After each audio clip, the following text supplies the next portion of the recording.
How's it going, everybody? Hope you're all doing well. So as you see, I have the entire bug out bag, get home bag, emergency kit, whatever you guys want to call it. I have it laid out here.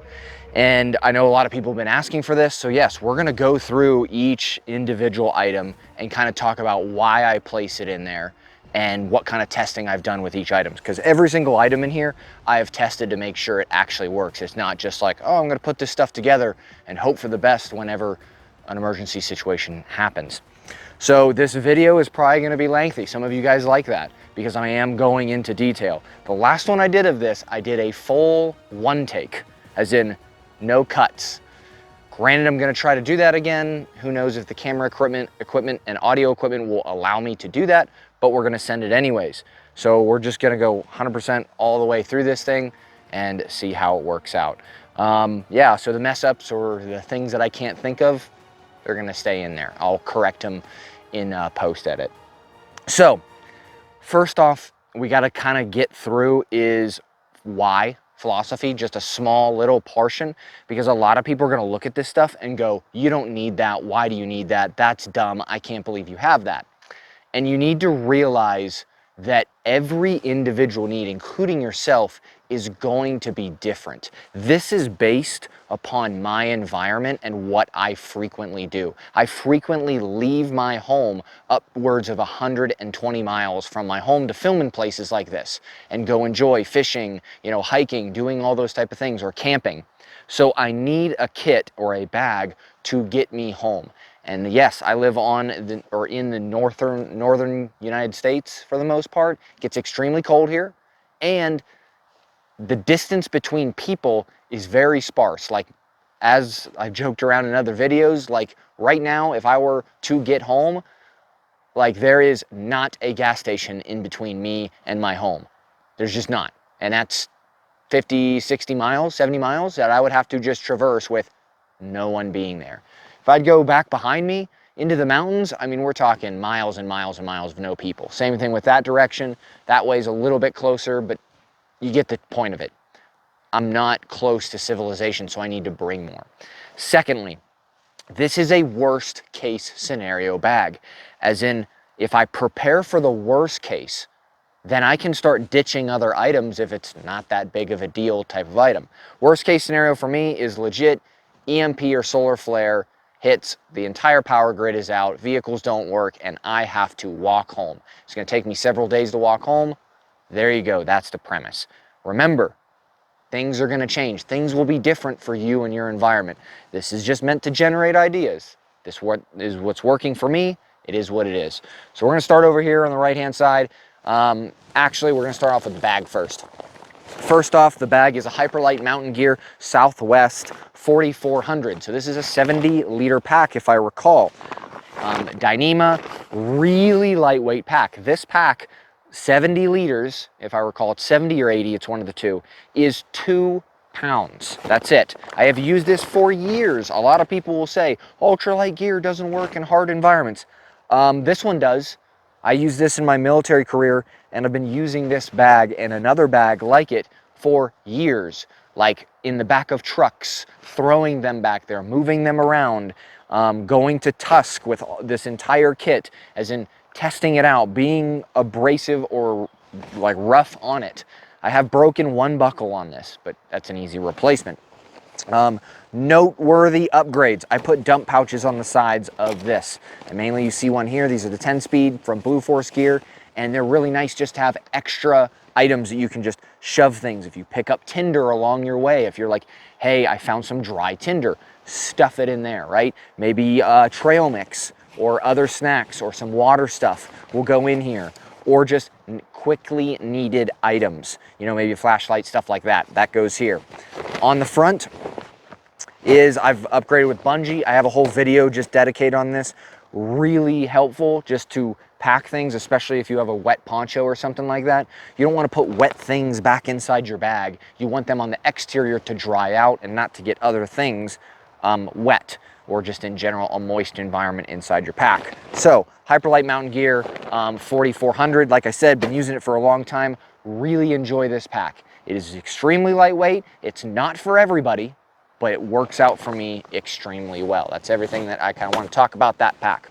Now, getting into the sleep system, or how do I get good promotable sleep, which I'm an advocate of getting good sleep. Some people just like, hey, I'll just take a poncho, roll up on the ground and sleep for an hour or two. Yes, sometimes in context that works and is necessary, but I am more of the mindset of if you get good restful sleep, you can put down more effective miles and be cognitively available to the scenario around you. You'd be more mentally fit for what is coming your way. So even if you only get 2 hours of sleep, I'm about promoting that really good REM sleep for those 2 hours. So how do I accomplish that? All right, so first off, in a summer environment, which this is kind of in a transition right now, I use the Helicon Text Swagman roll. It's all bunched up in here. A really awesome piece of kit, mainly because it's a multi-role thing. It can be used as a poncho, it can be used as a sleeping bag. You can wear it as a poncho, but it has thinsulate or lining in it. I don't think it has thinsulate. It has a climate filler. I forget what it's called, but it's resistant to water and it keeps you very warm. This can be paired with a typical poncho, which is also my rain gear and my shelter if necessary. These two items paired together make an awesome sleep system for a very lightweight cost in your bag. I think this is about 1 pound 9 ounces, and this is about 1 pound 6 ounces if I recall. So you're talking, you know, under 3 pounds, you have a really good sleep system to keep you, you know, warm during those environments. Now, I get it. Hey, what happens if it gets colder out? Right, because I'm in a transitional period right now, right? It might get colder. So I attach a Sea to Summit Reactor. This is a fleece sleeping bag liner. Extremely pretty lightweight too. I think this thing's coming in at like 10, 11, 12 ounces. I forget off the top of my head. I'll have to throw it up there. But this can be paired with that and it'll get me an extra 25 degrees. So you're talking probably about 50 degrees with that. And then now I'm pushing down into, you know, arguably 40s, upper 30s. And then if necessary, I'm gonna add all my layers of clothing, which I'll discuss here. So it just keeps kind of building the system on top of each other. Next is, this is a Snugpak Stasha bag, but it is not, the Stasha is not in here. It is a mosquito net, or a bug net in general, very lightweight. This thing weighs like 5 ounces, I think, and it's an entire full body one that goes over you and you can hang it. Really effective tool, especially in environments that there's a ton of mosquitoes. Again, promotable sleep, right? If you have mosquitoes or flies biting you all night, you're not gonna have an enjoyable and a good restful sleep. I guess enjoyable is negligible, but the restful sleep that, in my opinion, is necessary in serious environments. So that helps out quite a bit. Now I also have some guy lines and other little stakes and stuff in here already predetermined to length. I typically don't set up stuff. I'm more of a bivvy guy on the ground because it's quicker and it's easier to set up. Same with my sleeping mat. Now, a lot of people say, man, that thing's really bulky. Why do you carry such a bulky mat? Well, it's because of the ease of use. This thing doesn't absorb moisture because this is a Thermalest Z-Lite, which is really nice. I've used these for a long time. And I typically avoid air mattresses in extreme environments. One, they can get punctured. Yes, they're fairly lightweight, but honestly, this is lighter weight than some of the lighter weight options out there. If you go too light, they get very crinkly. So auditory sound, if you're trying to be quiet in an environment, like not let other people know that you're passing through this location, especially if, hey, it looks like a good location, I'm gonna go to sleep here. You wake up and then like 100, 200 meters away, there's a bunch of people. And you're like, I'm gonna slowly pack up my items to be quiet, right? If you're just crinkling stuff, everyone's like, what the heck is that sound? This is extremely easy to set up, as in, for the point of the video is, here you go. I'm gonna let it, like, set it down, crawl on top of it. And in the morning, I can roll off of it, and then you just grab it. It's right back to normal. Literally 4 seconds. to put down a mat that'll keep you warm from the moisture of the ground, at least, or especially if it's raining or something like that, this will keep you warmer. Yes, this is not a 3-season or a 4-season based system, even though I have slept in negative temperatures with this and I have stayed warm with the proper sleep system. Not advisable, but it can work. I wouldn't recommend it, like I said. But man, this thing's so easy to set up. Yes, it is a little bulky. You're gonna have to get over that kind of mindset of being, man, this thing's kind of bulky and annoying. You're just gonna have to find a spot for it. Interestingly enough too, they come in little sections. These sections are 1 ounce per. So what I did is I cut mine down by 2 or 3 sections, mainly just to get, for the most part, from my knees to my shoulders and my head. Or I think it's head to my knees, because my feet, I don't really need that because typically I go up in a bivy sack, and if I need to, I can kind of curl up my feet. It just cuts down a couple ounces. Do you need to do that? No, I have done it. I like it.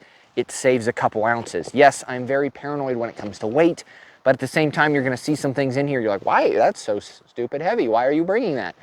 It's a method to the madness, right? It just works for me. It may not work for you. Again, another thing, a pillow. Oh my gosh, I cannot believe he's bringing a pillow with him. Why? That's stupid. Toss it. Again, this is a luxury item that weighs about 6 ounces, so it's kind of heavy, and I've toyed with it back and forth. I took this to Tusk with me, and I was so happy that I did, because I actually got pretty decent sleep for a very minimal amount of time while you're there, and other environments. When I'm training out here and I'm sleeping out here and I'm pushing myself, it's really nice to have a pillow. Yes, I could 100% ditch this. I don't need it, but it's just that luxury item that really helps out, especially this expands out, fairly lightweight. It is what it is. Now, all of that rides in a snug pack sack with a vent. It's a vented one. I don't know if you can see it here. Really nice. So when you roll it down, you can take all the air out of it, and this goes in the bottom of my pack down there. So again, this whole system is fully waterproof too. I could pretty much submerge this thing underwater, and every single, see, here's a sack, here's another sack I'll talk about, is fully waterproof. So if it was pouring down rain with Dyneema, the pack is inherently waterproof, but we know how waterproof things go is, oh, it's waterproof, and then why is there water in here? It's just the nature of the game. Just like Gore-Tex boots. You're like, oh, they're gonna be perfect, and then they end up being terrible. Side tangent. Okay, moving further back. Already talked about the poncho. Really like the poncho, used in so many different methods, right? Rain collection, shelter, it can be worn. It's a multi-role item. That's what I like about it. Quick note, one easy way to find all the products that I've used in today's video or previous videos is in the description box below. There is a direct web store that goes directly to Amazon. If there's a product on there that I like, it is on that web store. So if it is not on there, that means I haven't used it and I don't like it. It's easy for you to find. It's all categorized as in bug out bag, water purification. You click on that tile, it brings up all the products I have ever used, and I vet, as in say, I like this product, you can trust it. So go there, it's helpful for you, easy to find, and it helps the channel out. I greatly appreciate it. Head net, a bug head net, super lightweight. This one is Sea to Summit, yet again, super lightweight, amazing. This thing has saved me so many times, especially if you're wearing like a boonie cap like this. You could put it over it so it gives it a little bit of standoff. Huge game changer, right? Another thing that I don't have featured here, yearly I will treat a lot of these items with permethrin, the Sawyer kind, and that helps keep ticks, bugs, and stuff like that away from you, especially when you're sleeping on the ground. 100% works. I'm probably gonna do a dedicated video on it because I really like those, that product, because I have used it and it legit works. Okay, another side tangent. Boonie cap, this one's a multi-cam one, BDU, whatever you prefer. I always carry one. This is my old school Afghanistan or GWAT days ones, kind of sentimental to me. It is what it is. I always keep it in here. Pack scrim. Guys know I talk about this a lot, is blending into your environments around you, right? If you're out in an environment like this, that black backpack stands out. Okay, cool. Put something like this over it. Now you can blend in and maneuver a little bit better. But if you go into an urban environment, instead of having a dedicated camouflage bag, now you stand out, depending on your location. If you're in a military affiliated area, maybe not so much. But having a black backpack is kind of common, right? So now you can take this off, stuff it back in your pack, and now you look like a hiker, right? And you can transition between visual camouflage, right? Or environments based upon your needs, because you want to always be low profile, right? Camouflage out here in the wilderness or the woods, and then back to that urban mindset. I highly recommend one. This is a Bees Combat Systems one. I just like theirs. There's also others on the market. I've beaten this thing pretty good, drug it around, and it just works exceptionally well. All right, let's move on to tools really quick. I pretty much carry, just to confirm, I carry 2 tools on me, and that is pretty much it. I carry a Mora fixed blade knife, right? And yes, it's taped in red, because what happens is typically you will drop these into the foliage and they will disappear.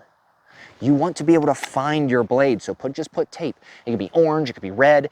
Red seems to stand out enough to me, but from a really good distance, it still isn't there. Now, I get it, like, hey, foliage in the fall time, you can lose this. Maybe you should use bright green, or maybe you should use yellow. Cool, I get it. Use whatever color you want. But this is a Mora knife, extremely lightweight, but is a thick tang, full tang blade, all that kind of stuff. I forget what model this one is. But I'll throw it up in there. It's in the description box below anyways, in my Amazon links, which I really like. Fixed blade, I don't use it too often, but when you need one, you just need one. Next is a Baco Laplander. It's a saw. Now, I don't advocate often, let's move my legs around, get the circulation back. I don't advocate often for fire. But if you need fire in a contested environment or a quiet environment, you're kind of trying to sneak through, I wouldn't advise a fire. But if you need one, how do you collect wood quietly? Typically, a saw is that choice, in my opinion, because very easily just sawing through things, it's very low signature on the ears when you're just cutting. It's not like an axe when you're just like chopping away at a tree. You can hear that for a good distance. Plus, yes, you are not getting large logs with this, but for the fire that you may need, I mean, you can get through a good, decent amount. I mean, we're not here building a log cabin. This is meant to get from point A to point B extremely quickly. Now, I get it, you see a lot of gear, again, but method to the madness. But again, I prefer this just because it's easy to collect wood, like in an environment, and it folds up and it's fairly lightweight compared to like an axe or a hatchet, which I don't prefer at all. In this context, different context, I would go to an axe in different scenarios, right? Or homesteading, or like you're staying put or something like that. You have a group of people, a little bit different. Again, I'm on my own here. So those are typically the 2 tools, along with everyday carry, which I have a dedicated video. So it kind of pluses up, or is a, you know, assists, like multi-tool, stuff like that. You won't find that in here because I carry it on me at all times. All right, now let's move down to clothing really quick. Some people are interested, hey, what clothing you're rocking and stuff like that. All right, so I pretty much do a full set of clothing, but specifically ones that build off of each other. Good quality clothing too, as in pretty much everything you see here is either synthetic or merino wool. If I look honestly closely, I don't think I have anything cotton in there. Nope, nothing. So, kind of go through some details. I have 2 pairs of sock liners. Sock liners are really nice because, one, they help pull moisture away from your feet, or you can wear them standalone as socks, and they dry extremely quickly. Now, some people sock liners or dress socks, that kind of stuff. Synthetic ones work really well. Again, they dry out extremely fast, especially if you're putting on miles. And you can rotate. I have 4 sets of socks, right? So you can continue to rotate. Or you can double up, right? I can slip these on and then put them on my heavy wool socks, right? It's a continuous cycle that just helps out and works extremely well. Merino wool boxer briefs works really well. Antimicrobial, so you don't smell. It continues to work several days if you don't have time to, you know, swap that stuff out, which is nice too, but sometimes you're in environments that you can't. Next is, man, what is this? An armadillo, that's what it is. I got so many items in my running around in my head. This is an armadillo, and this is the FR mesh. I've talked about this being that kind of fishnet style, and I have a dedicated video on this. Man, does this stuff work. It's an awesome plus up layer to keep your moisture or the moisture of sweating, pushing it to the outside of your garments, right? As you're hiking, you're heavily sweating. This thing is amazing in colder climates. I have not found anything better in the moisture wicking category that is as effective as this. That's why it's dedicated in here. It will be in here because it works exceptionally well. Sock wise, I have Armadillo and Duckworth, and then Darn Toughs, of course. You know, that's just my preference. You guys run whatever socks you want. It's just I have found through multiple deployments around the world that Darn Tough has always been there for me. So yeah, is what it is. Merino wool long johns as well to kind of keep that heat in as well. And an extra, this is an Armadillo merino wool top, really decent too. This stuff all resides in a Max sack or a Marine Corps sack with a vent. Really nice. You can roll it up and push all that air out to get that, that pack really tiny. Also, you could expand it out and make it so your pack floats if necessary as well, which is pretty cool. It's also waterproof, yet again. Here is, oh man, I forget the company of this, what it is, Sheep's Run. This is $4.99 tan, and I use this in my military career too. This is a quarter zip, but it's merino wool. So much better than the waffle top. The waffle top is pretty dang good, don't get me wrong. I've used that for years in my career, but I have transitioned over to these. I have a couple of these running around, and I like them so much that dedicated, hey, it's chilling in here. Here we go. Next is, soles. I have extra socks or foot soles, mainly if my feet would get completely soaked. I will ditch the wet ones inside my feet and put in dry ones, and then I'll rotate through them along with socks. That's just getting a better environment or a better environment for my feet, because if you don't have your feet, you're pretty much dead, like legit. So I really advocate for good foot care, which we'll dive into in a little bit. And then lastly is a jacket. I have the Duckworth right now. I transition between a Whoopee zip, full zip, a reversible too. It comes in and out just because I'm testing things, but the Duckworth is in here, or the Whoopee full zip jacket that is reversible, which is really cool. Going back to that camouflage, being able to reverse roles in your environment, that is also in here as well. So yeah, that's the clothing aspect. Trying to see if I forgot anything over here. Bathroom kit, right? A little aluminum or titanium trowel, and then some dude wipes, biodegradable, right? And just a roll of toilet paper, right? Biodegradable. Pretty decent, fairly lightweight. I think this weighs under 6 ounces, 5 ounces for the whole kit. It is what it is. You don't have to run that stuff, but a little bit comfort item. Yeah, you could ditch some of this stuff, but is what it is. So that's what I run. All right, now getting into some of the nitty-gritty details, the general purpose realm, which is pretty much right in here, of what general items do I carry with me. Oh, let's move around a little bit. Get that blood flowing again. All right, so the general purpose, so they don't have really a specific niche or anything like that, is right in here. I have cordage. This is real thin cordage. I forget what this is. I think it's a 150-pound test. I have gone away from paracord because of it's so heavy, and people are laughing right now. Like, you're saying paracord's heavy? Dude, that has so many different rules, like blah, blah, blah. Like, I get it. It's just I've found that this stuff works, and if I need more strength, I just double up on it. It's fine if you guys don't want to go to this. It's just, this works for me. Stick with your paracord if that's what you want. It's just, this works. Really hard, like Kevlar kind of strength to it. I don't think it's actually Kevlar, but it's pretty decent. Next is perimeter alarms. These are little shotgun 209 primer perimeter alarms. These are a little bit heavy, but the benefit to this is I can place these in an avenue of approach, right? If I'm gonna rack out or I'm gonna sleep, I'll set 2 of them up. I used to carry 4, kind of ditched 2 just because I figured I don't need that many. But you can set one up to give you a little bit of an alarm if someone's coming in. Now, would I use this all the time? No, probably not. It's auditory. It'll also give away your position.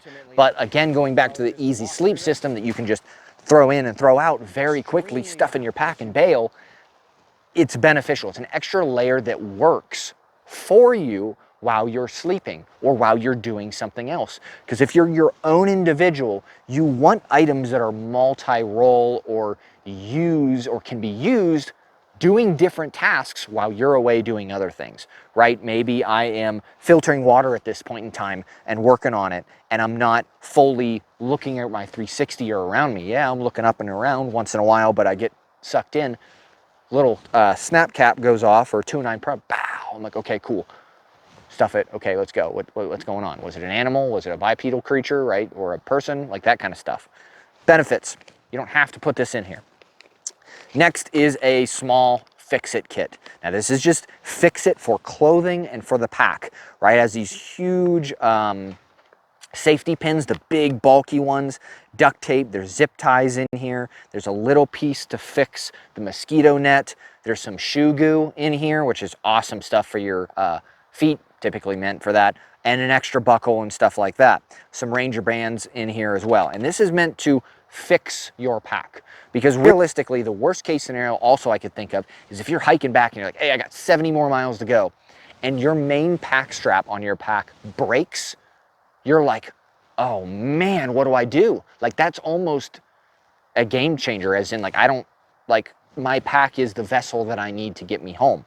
Cool. I think there's some brass wire in here too, and some buttons, and you can just rig something up to make it work just to get home until you get back home to actually fix some stuff.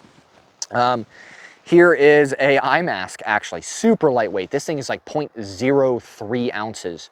And the premise of this, I guess I can dive into it, is the idea that I have is disregard. We'll put this over here and I'll talk about that whole philosophy once we get to electronics. All right, stay tuned for that one. That's a pretty spicy one. That's pretty good. So continue down the line. Right, next, I have a small fishing kit.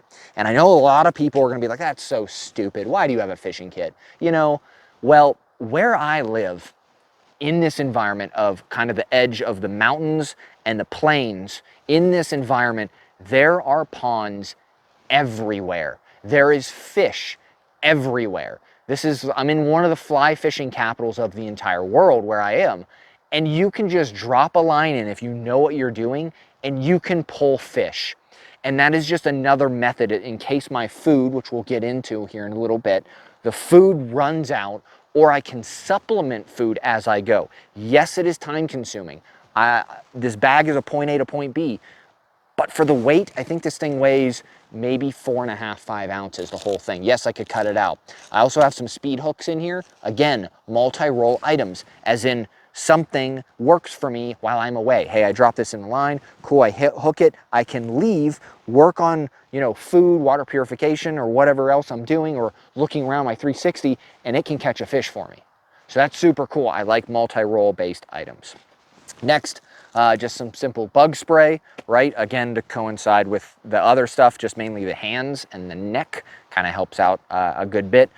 Shifting over, a small fire kit. Again, you need fire now, you're gonna want it, right? Again, I use a small 48-hour candle, one of these ones. It's so much easier just to use a lighter, just to light, instead of using your lighter on the ground and constantly using your fuel. Hey, light this candle, and now you can take this candle around wherever you want. Especially if it's really cold out, you can set this candle down and warm up your fingers and stuff like that. A simple candle that'll keep heat for a little bit of time, huge benefit. Just a lighter ferro rod. There's also another small candle in here, and some wet fire, some instant fire, as in like it's pouring rain, I am freezing, I just fell into a lake, I need fire now. That's what you have it. Or that's what I have it for. No, I'm not going to use that on my every single day, like, hey, I'm just going to boil some water, let's use my wet fire. No, that's for in emergency purposes only. Vaseline cotton balls, solidly works. Honestly, super cheap, amazing to work, super lightweight. Hand warmers, I have a few of these, mainly so, again, you don't freeze to death. You can throw these in the bottom of your bag or something like that, keep your hands warm, or in other methods of keeping water from freezing. If you have, you know, a container, which we'll get into here in a little bit, it'll keep them from freezing quite a bit. So, yeah, went through that. Okay, cool. So documentation right here, right? This is documentation about me, right? You see a passport in here. There's family photos in here. There is documentation. as in like who I am. And mainly that's in case I would get separated from my family, right? What happens if I find my kids but they're separated from my wife? How do I prove they're my kids? They're not just gonna let some random guy, hey, that's my kid. Is it? Okay, what? No. You need to have proof that, hey, this child is mine. Here is photos of me and him or her. Here is documentation, social security card, stuff like that. Maybe, I don't actually keep the social security card in here, but keeping copies of it to prove, or photocopies of things to prove, hey, that's dad, or I'm dad, he's my son, she's my daughter, that's my wife, you know, that kind of stuff. Like, for instance, my military orders are in here as well. My law enforcement credential is in here as well to prove, hey, I am a military member, I am stationed here, you know, this is legit, here's my rank, you know, I am a law enforcement credential holder, right? So LEOSA, I can carry in all 50 states, right? I'm federally licensed, all that stuff. That resides in there to prove who you are.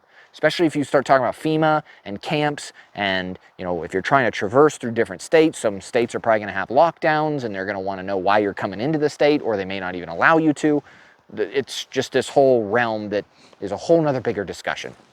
All right, moving on to some other stuff, going into more hygiene stuff. Big thing is glasses. I am plagued with bad eyesight. I always wear contacts. Bring an extra set of glasses. These are, funny enough, the old school, at least my military members are gonna remember these, the BCGs, right? The big brown goggles, right? I got these things issued a long time ago. Unfortunately, they stopped issuing these. Sorry to let you guys know if you didn't know that. They stopped issuing the awesome brown goggles. Kind of a rite of passage for a lot of people. Been using those for what, since the 50s, honestly, and they finally got rid of them a little while ago. But extra glasses, eyesight. Eyesight is key. Same with this. I have an eyesight and a teeth and foot care kit right here. I have eye drops, extra contacts, stuff like that in here, along with foot care. Man, my feet are killing me. Let's move over to this side. I got to get circulation back because it's been a while. Okay, so like I said, foot care is extremely important, right? Having Leuko tape on you to tape up that feet, right? Because if you don't have your feet or you don't have your eyesight, what are you doing with your bag? You're worthless. Because if you can't see, again, another whole premise. Right now, it's funny, I just took them out, but I do have safety glasses in here. Actually, they're identical to these ones. They're just clear lenses, and they're amber lenses, and that goes along with the NVG stuff, which I'll talk about here pretty soon. But tooth, pretty much the three painful things that I try to have something for is your teeth, your feet, and your eyes. If you can keep those in a good working conditions, you can pretty well press through a lot of stuff. Just kind of is what it is. That's a hygiene kit. Also dude wipes down there, and also I have some Body Glide. Especially if you guys aren't familiar, here's a little tiny one. If you are hiking long distances and you start rubbing on your skin, it is a miserable time. This stuff will save you while you're rucking across long distances or other things like that. Small bottle of hand sanitizer, just trying to keep clean, right? Super lightweight. Deodorant, probably not necessary to be in here, but that is a comfort item. Really small, tiny, it is what it is. Probably don't need it, again, but it's there. All right, so that was the smaller kind of miscellaneous stuff. Let's dive into the electronics side of this. Now, I am gonna cut it here just for a second because it's been going on for a while and I wanna see if my cameras are still filming, because it would be a really bummer if I just sat here and talked this entire time and it's not filming in audio. Ask me why I'm concerned about that. I've been there. So, we'll cut it real quick. Sorry, it's not a one take, but we'll leave off exactly where it was. Honestly, I could probably just leave it rolling for you guys if you really want to. All right, we're still going. Oh, 33 minutes. All right. Yep. Different camera angles. We're up, we're rolling, and we're cruising, so I'm back. Guys don't understand the logistics of sometimes doing these videos is absolutely insane. All right, let's dive into the electronics section. This is a controversial topic of why do you have electronics and so much in your kit? And honestly, they're force multipliers in my opinion. These are items that, yes, you need electricity for, but they can do so many other tasks to benefit you. And also, if needed, like let's say it got waterlogged, completely worthless, I can't use this, you can cut this entire section out of your bag, but the rest of the bag isn't really, it's not necessary. They're just supplemental items. So view that as you will, like, hey, I hate electronics, they'll never be in my bag. There's a time and place for them, but I'm not solely reliant off of this stuff. If they would all go dead, man, that's a big bummer, but I can still progress through with my bag reasonably fine.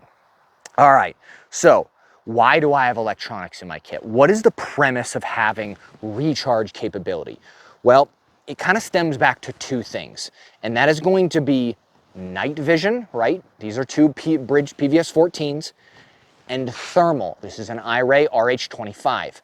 These two items are extremely beneficial in the observation realm of moving through contested environments, especially, you know, after an event occurs. This stuff resides in EMP bags, multiple layered, or Faraday bags is technically what they're called. There's arguments back and forth between, hey, electronics are minor stuff, isn't going to be affected. Sometimes they say there are, but these bags, Faraday bags, are so lightweight. I just pack all my electronics in them anyways. And what happens if it doesn't work? Okay, then I guess it just doesn't work. And I just carried around 0.003 ounces or 0.03 ounces. Big deal, we'll ditch it. So I'd rather pay $27 for a Faraday bag to keep, you know, $10,000 or $14,000 worth of electronics alive in case of something happens. Not that big of a trade-off, right? $27 to keep $14,000 alive. It's worth it. Okay, so what are the details of it, right? So PVS-14s and the iRay RH25, thermal, right? The whole premise of my bag is being able to maneuver at night. That is literally, you guys can copy me if you want, is what it is, but moving at night, especially during a rough situation, people are gonna go back to their normal rhythm of going to bed when it's dark and waking up at during the day. If there's no electricity or electronics, people are gonna go back to that old method. That means I can avoid people at all costs working or maneuvering through the night. It conceals me. It'll make things better. Sorry about the glare. It is what it is. The sun's kind of rolling through here.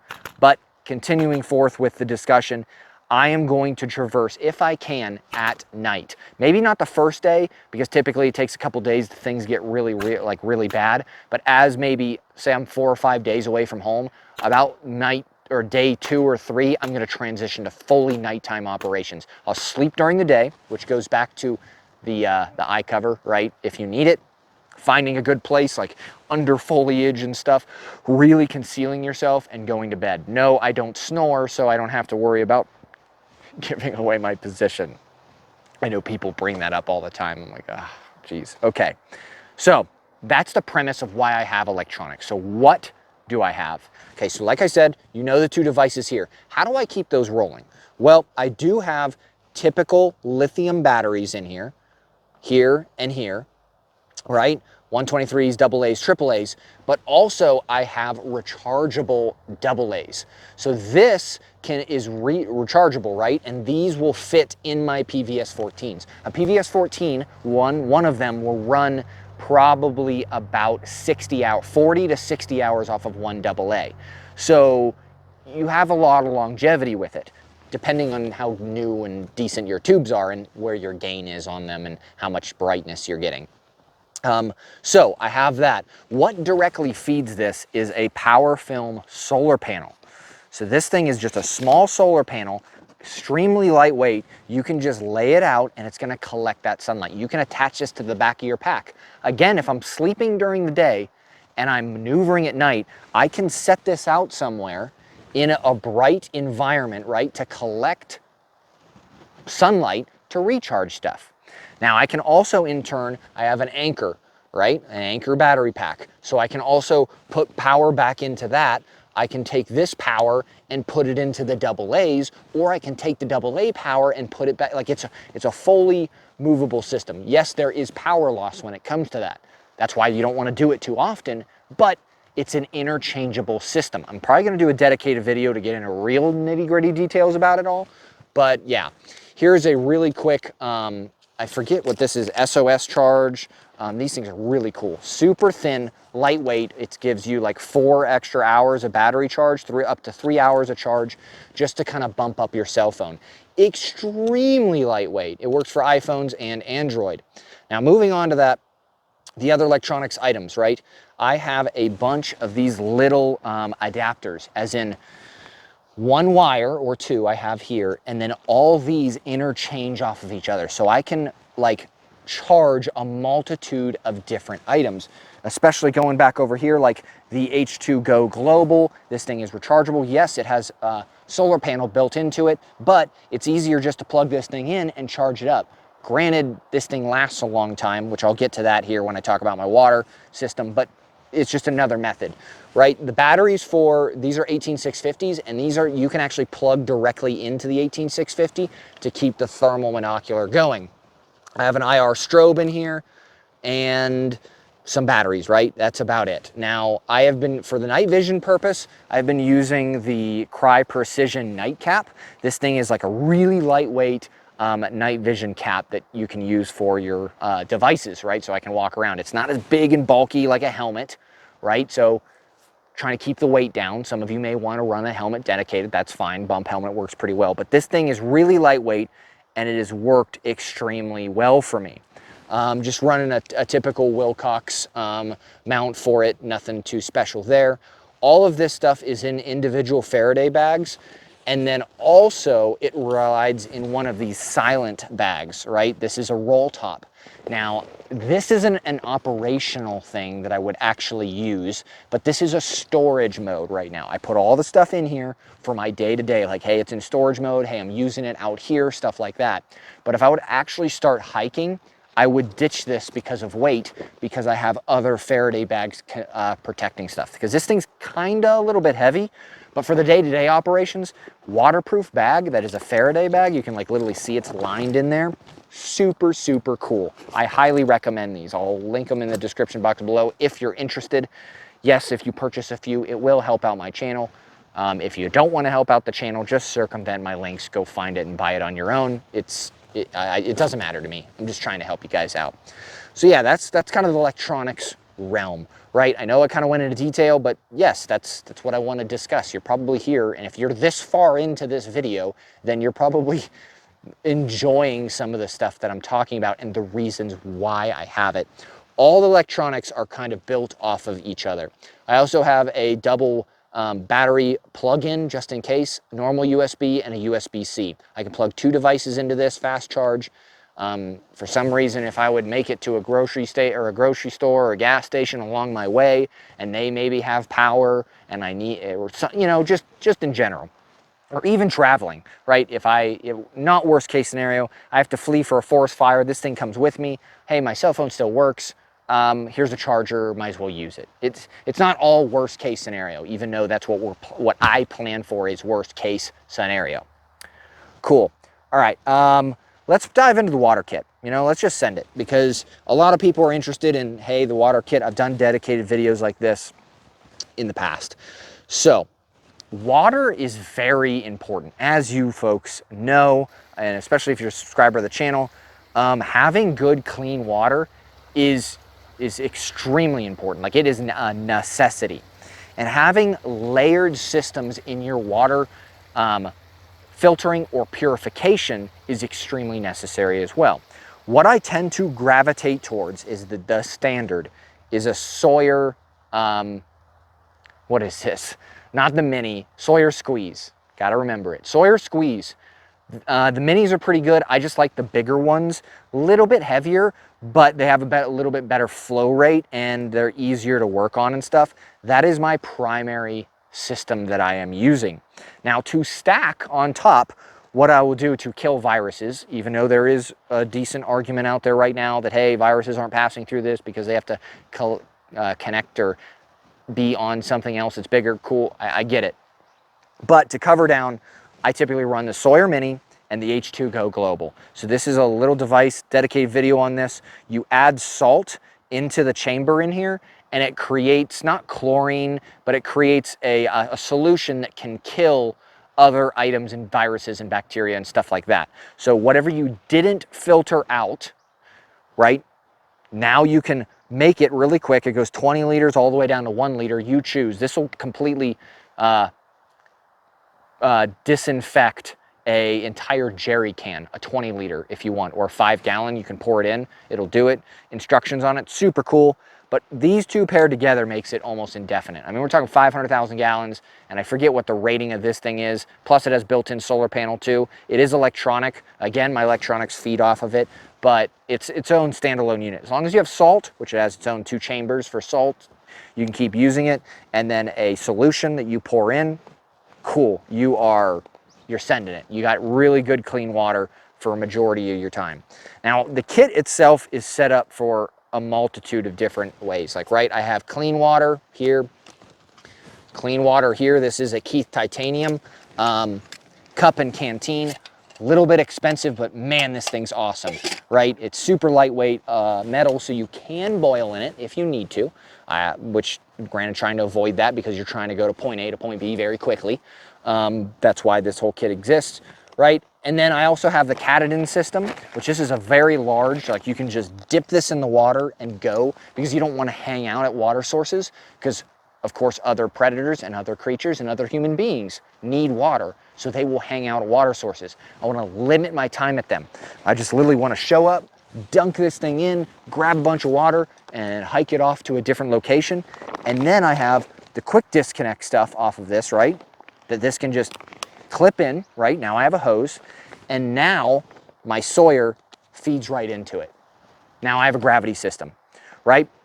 Super cool. So if this would break on me for some reason, which also I have the adapters if you guys want me to get into detail, which I guess that's why we're here. I also have coupling adapters and stuff for these that you can take these off. Red is bad, for the bad at the up or the downstream side and the upstream side. But if you want, you can also thread these in and connect your Sawyer directly into it and avoid the hose, which is super cool. And I have a couple others. And then if you do it on the outside, right, you have this. So now you're going the dirty water here, you have your Sawyer here, and now you can connect your clean water into there.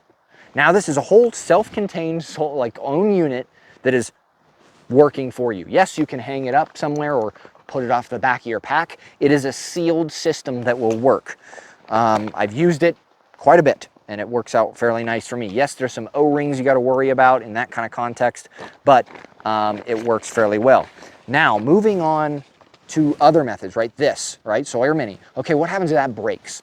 Cool, here is a bee free. Now, the cool thing about this is you can, for some reason, if your quick disconnect just breaks, you can unscrew these quick disconnects and then plug this directly in as well. Now you're still filtering dirty water. Again, you can use this with the coupling and go out. So if you want a full detailed review on this kit, I have a dedicated video after this video. Go ahead, watch it. It'll explain on how to get everything and where to get it and stuff like that. I'll link it in the description box below. Yeah, so other little tiny things that I have in this is some O-rings, which I'll show you here in a second.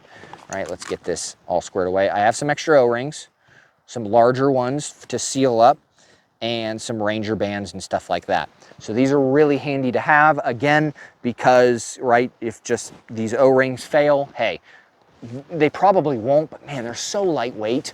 Why take the risk, in essence? So they're riding here. I also carry, man, move around a little bit again, a brew bag. And this is a fine micron brew bag. And this, what the intent is for this is you can put this inside your bag here. This goes inside and this will pre-filter all large particulate because you don't want that stuff in your filters. It'll kill your filters super quick. Getting a good breeze here. Sorry if you difficult to hear me over the mic. But this will pre-filter all that larger stuff out. Helps out your filters quite a bit, especially back flushing, which is what this item is for, right? You can back flush your filters to keep the longevity of things continuing forth. That's about, there's a couple other water items, what I recommend too.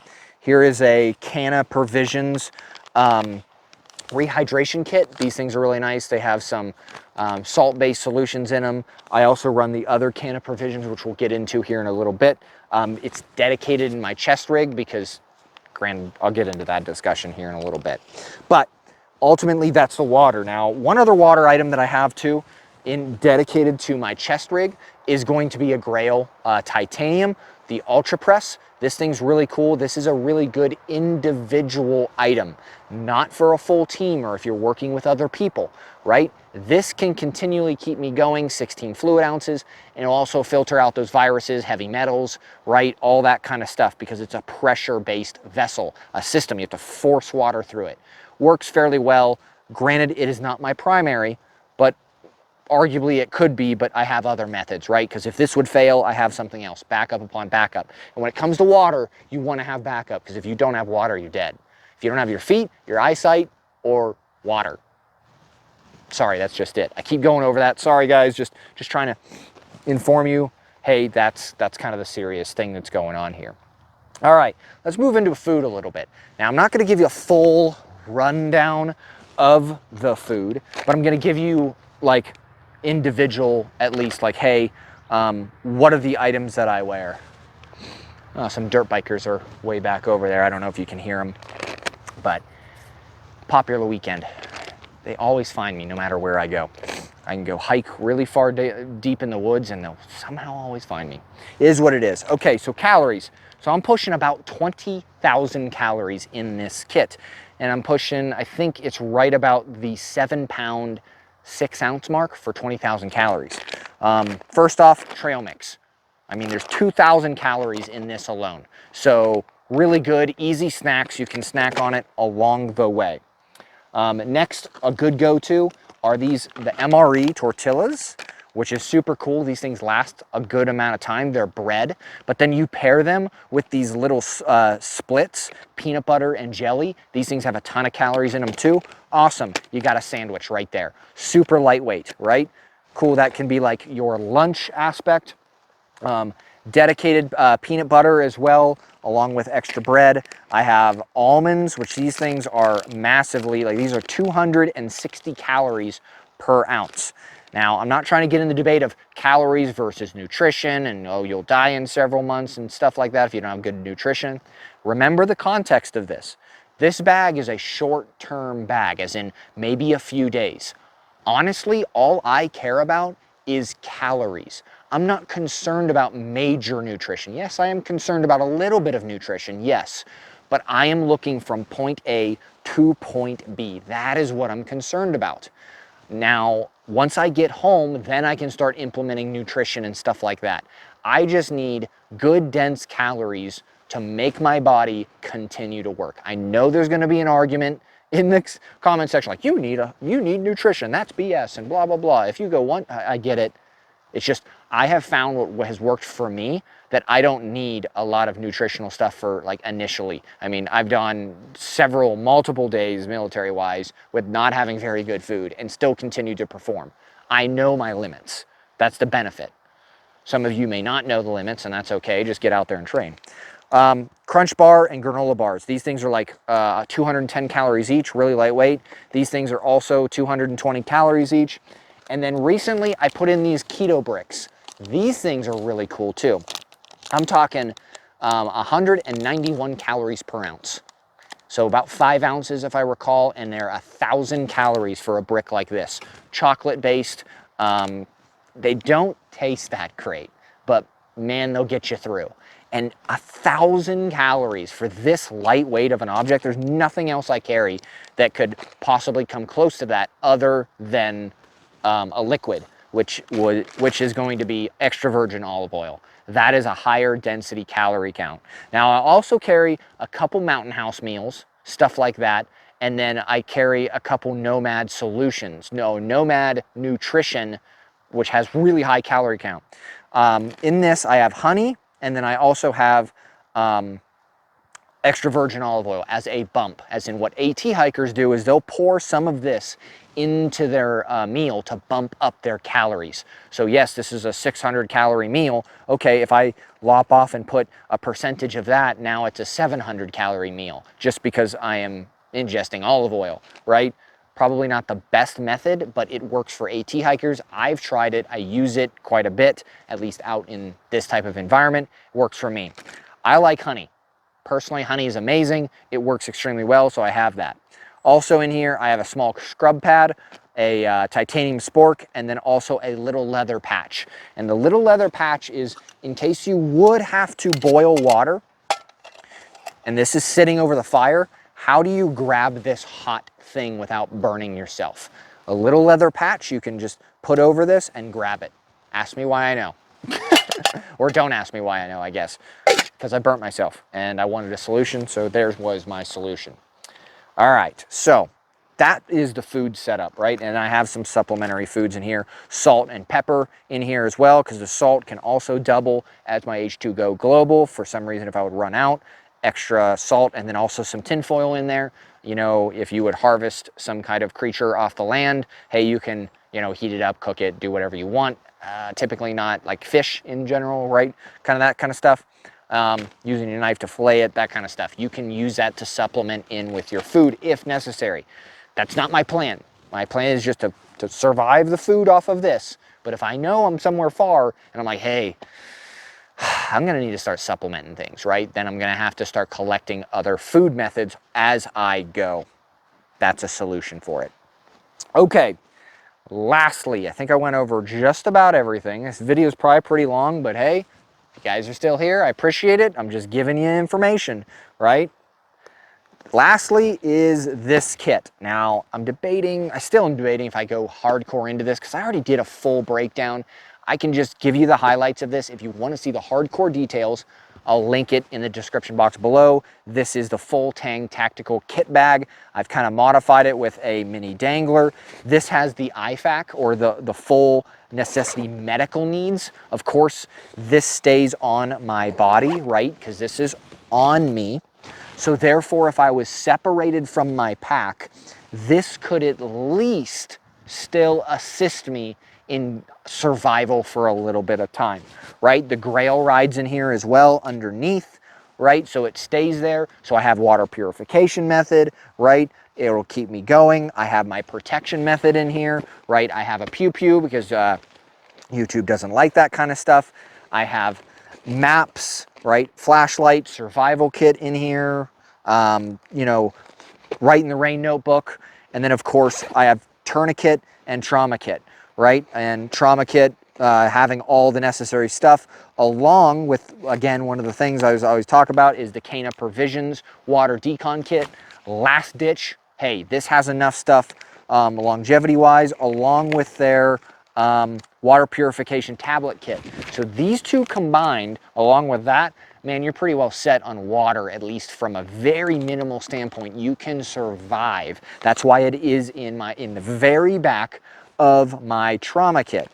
So, you know, yes, I'm going to be pulling it out like, no, you shouldn't put that in there because you want your trauma stuff. Yes, that's why my trauma stuff is on the exterior, right? As soon as I go into it, cool, I can pull out my quick clot. I can pull out that stuff. Tourniquet's right there. I have used this. I have tested it. I know what I like and what works for me. So that's what it is.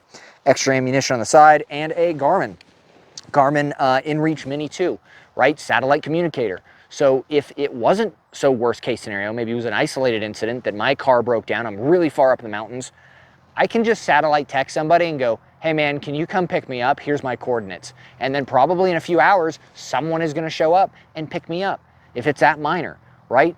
And even if there was an EMP or something worst case scenario like that, if other items, if it was very like specific or regional and this wasn't taken out, right? Because it's in a Faraday cage. It's out right now because clearly I'm out in the middle of nowhere. Apparently not, because the dirt bikes, they always find me. But this can satellite communicate, right? And maybe even still after electronics go down, I could pull this out.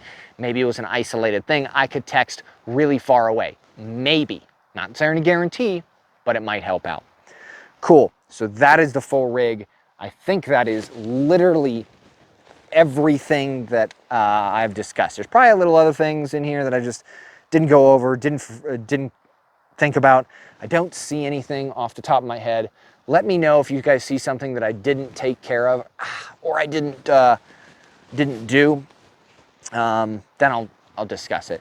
But if you guys like this kind of stuff, right? I enjoy doing these, man. Is it logistically painful to do, physically, mentally, and setting up all the cameras? I really hope all the cameras are still running, because this long of a video tends to cut things out, which I may have to redo this. So you might see a weird splice, and I guess if that's true, then you're not listening to me right now, because if it didn't work. Anyways, I might have to do a weird splice or whatever and then cut it in. But yeah, here's the whole kit. I'm gonna pack it up, and yeah, if you guys have any questions about anything, again, you can go down there. Again, this is for me, not for you. I wouldn't recommend copying this. You gotta find out what works for you. This is just to give you ideas. All it is.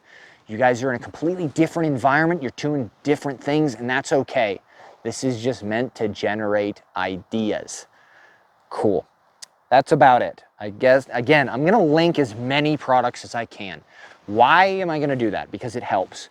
Honestly, if you guys just go to Amazon and you're like, hey, I want this reactor, you know, Sea to Summit. If you purchase it using my link, I get like 60 cents, which granted it adds up a little bit.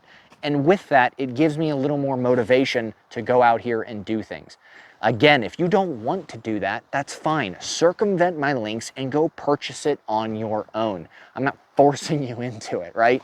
It does help out, that kind of stuff. If you want to help out even more and see behind the scenes stuff, Patreon, there's PayPal, right? Also coming up, we got patches as well, which is pretty cool. I don't know if they're going to still be in stock, but I have a normal patch, right, for the PA. We got stickers, and then we also have a woodland version of this, which is super cool, like the BDU style, like this. Really cool. I don't know if they're still going to be in stock. They're kind of expensive to make. I don't even know if I'm going to continue doing them. It's like I invest, like in all of this, I would invest like $700 in to make them. And then you're like, hey, you make $800. But then the other $700 was the necessary cost. So at the end of the day, it's like, hey, you made $90 after you dumped $700 into it. If you guys will buy a bunch of these things, then I'll keep continuing to do them. If not, I'm not forcing you into it. I'm just saying. It might be a one and done deal. Sorry. So go over there, take a look at them. Shill. Shameful shill, I guess. Whatever. It's a patch. You guys don't have to get it. Ridiculous. Yeah, that's about it. Okay, cool. I'm done rambling, because most people don't want to hear it, or some people do. So yeah, that's the whole kit. And I hope you enjoyed it. Hope you got some ideas. Other than that, hope you all have a great day.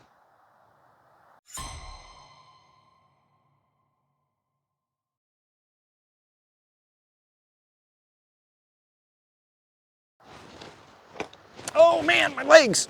Oh, America. Oh, all right, please be filming still.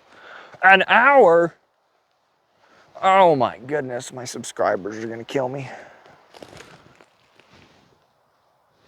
Jeez.